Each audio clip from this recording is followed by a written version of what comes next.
All right, YouTube, so this is going to be a content review video. Use the chapters down below or on the side to skip to the parts you want to see. I'm sure a lot of you have been through this type of video before, so please go ahead and skip to the chapters you want to watch. Otherwise, I'm going to run through everything from the beginning, and I'll get to the better cards at the end. All right, let's hop into it. So, first one, the Retired Numbers Program. Are you guys fucking tired of this shit or what?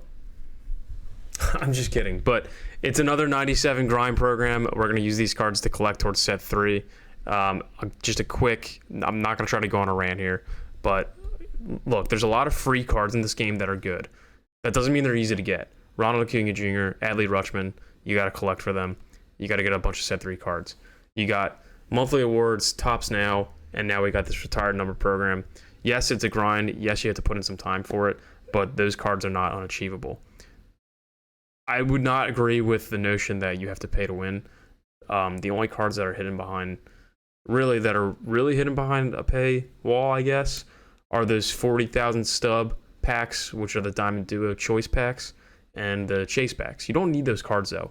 And if you look, a lot of those Diamond Duos go down on the marketplace after a couple weeks. Some of them go up, depending on how good they are. I recommend trying to get enjoyment out of this game rather than just trying to get the best cards. I hop into a lot of ranked seasons games with cards that people don't use, and I do somewhat well with them. So Alan Trammell is a good example for me. One of my favorites, Duke Snider, is another example. He got a 99, which I'll show you. I recommend trying to get enjoyment out of using those cards, and you can put them in your lineup and get better with them. I think I'm hitting somewhat around 350 with Alan Trammell, and he fits the shortstop team boost. So it's cards like that where you can get them. He was a Diamond Duo, but he was 11,000 stubs on the marketplace like a week after that came out. I recommend just trying to do things like that in order to play competitively. If you only play so much during the week, but otherwise, you got to play more to get the better cards. That's just how it is. First card here is Warren Spahn. He's got a really long windup, which I don't like. Maybe they fixed it like they did with Satchel Paige, but the attributes don't make up for it either. So this card to me, unless you like his pitch mix or his windup or whatever, or you're a Braves fan and you want to put him on your theme team, unless that's one of the cases for you, this card doesn't appeal to me that much, but there he is. All right, so that's a lot of cards in here. A lot of them really confusing out of SDS. I don't get it. We have a 97 Eddie Murray from the Incognito program, and they just gave us another one. I think it was a pretty obvious one. If you wanted to give us a retired number, Eddie Murray, just give us a 99. He had a great finest card last year. Retro finest. It played extremely well. Great switch hitter, and now we get this after already getting the 97 in season 2, set 2. So that's very frustrating from a content release standpoint, regardless of the gameplay or whatever. Ozzie Smith, typical Ozzie Smith card. Good fielding, good speed, good stealing. He can bunt, drag bunt if you are into that. But then he's got no power. Contact, even for this Ozzie Smith, 97 is actually kind of down too. If you like his swing or something, or, for me, I'll put him on a Cardinals team, either on the bench or at shortstop. We'll see. Dennis Eckersley. He had a 99 Incognito Series card. I'm not sure how that card played. If you guys use that card, comment down below on how it did or if you like it or not. I typically like Dennis Eckersley. This one, surprising numbers for a 97 with 114 K per 9 and 116 walks per 9. And then 96 control.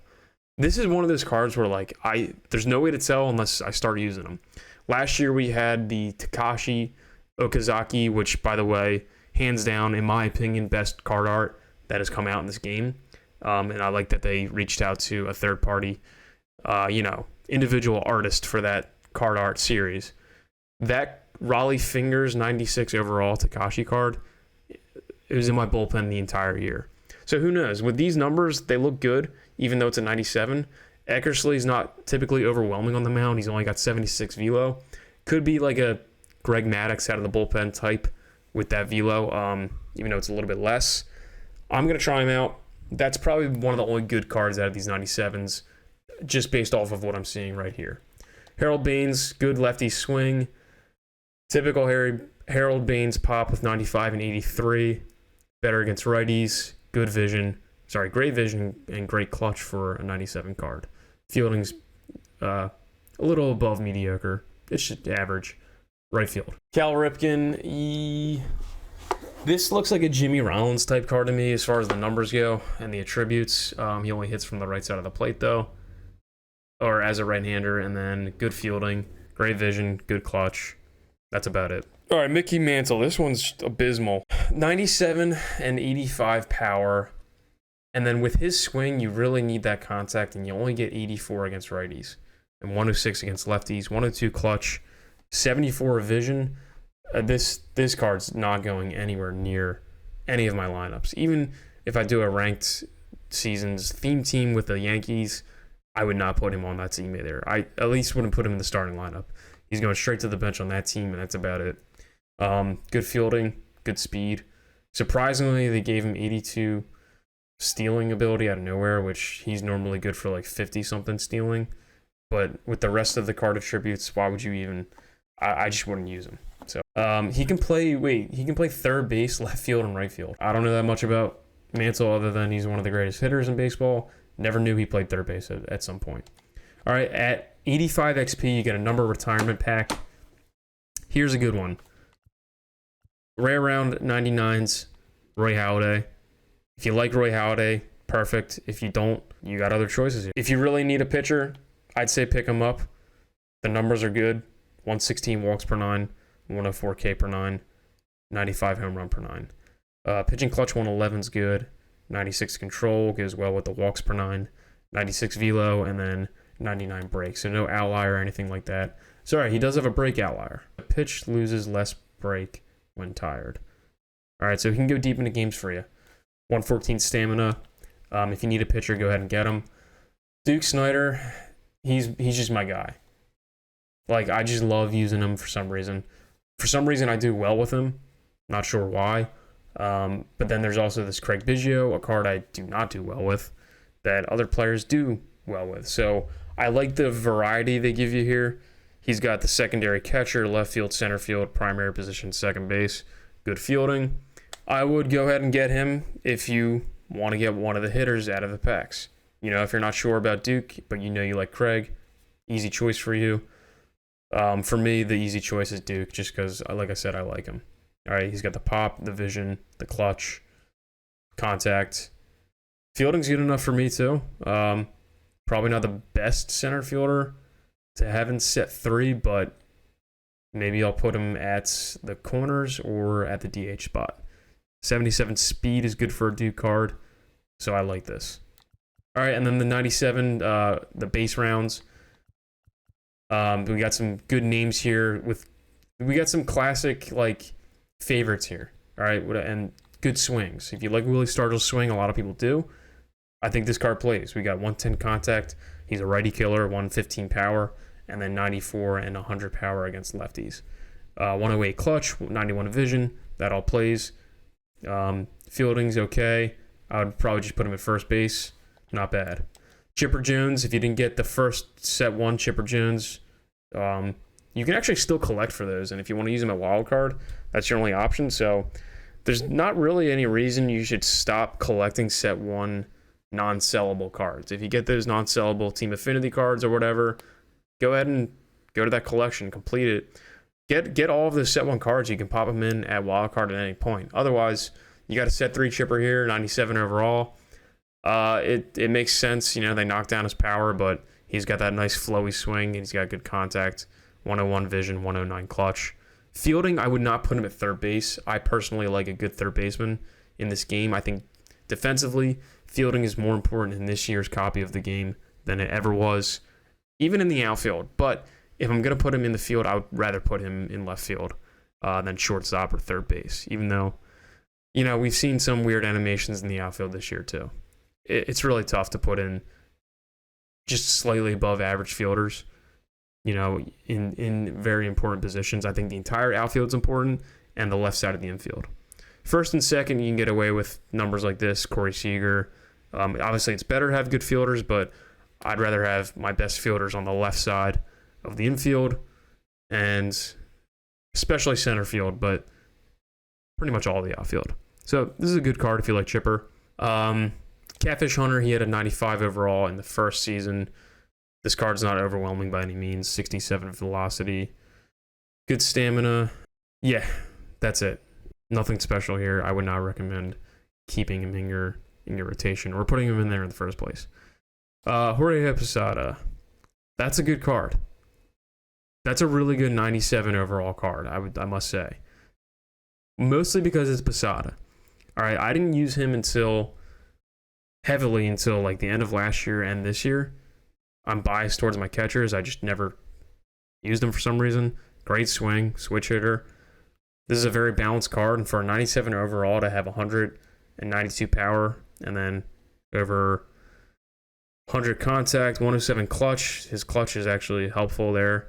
90 vision. That's very good. Fielding at 80 is good enough for catcher or first base. I like this as a 97 overall. And then Todd Helton, righty killer, but only 90 power against righties. I'm not particularly keen on his swing either. First base, I think there's plenty of other good first basemen. Actually, secondary good position first baseman that you put there over this card. So I'm going to pass on that one as well. All right, then we got the 100 XP finishing the program, Fernando Valenzuela. You know, if you never used him before, he's tough to hit first time, a couple times you face him. The better players will definitely figure him out if you're on a higher difficulty. You know, every year, some card that didn't do well before does a lot better this year. For this year, in the season 1, it was Ricky Henderson. They seem to have sped up his swing or something. They just made him better. So maybe with this card, they did the same thing. Fernando's got a funky delivery, and with that screwball, low velo, he can definitely fool some people. So I would definitely try him out, especially if you grind the whole program. You might as well. You got the typical moments, the event collections, which we'll hop into. So if you play the events, we got Jim Thome as the first one. I'm looking at it. His swing doesn't justify using this card at any point in ranked seasons. I mean, I wouldn't even put him on like a CPU team. This is a bad card. This is a really bad card. Oh, it's 95 overall. Okay, that's why. Can't hit lefties, 73. 73 contacts versus the lefties and 52 vision. So that's not good. Again, if you really like Eddie Matthews, I do like his swing. I like him a lot. Didn't get to use enough of him in set 1. So maybe this set 3 card will play. The 119 clutch is amazing. Overrides his 97, 96 contacts. So he's actually a lot better with runners in scoring position. Might be a good pinch hitter or DH somewhere in the bottom of your lineup. 100 and 111 power, but like I said, good swing. Third base with 80 fielding is playable.